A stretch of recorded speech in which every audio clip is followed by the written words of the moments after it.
सस्तनूभिर्व्यसेम देवहितं यदायुः भद्रं कर्णेभिर्भद्रं भद्रं कर्णेभिः शृणुयाम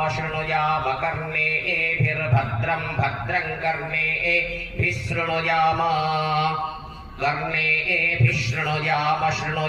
कर्णेभिः शृणुयाम देवा शृणुयाम कर्णेभिः शृणुयाम देवाः शृणुयाम देवा शृणुयाम देवा भद्रं देवा शृणुयाम देवा भद्रं देवा भद्रं देवा भद्रं पश्येम भद्रं देवा भद्रं पश्येम भद्रं पश्येम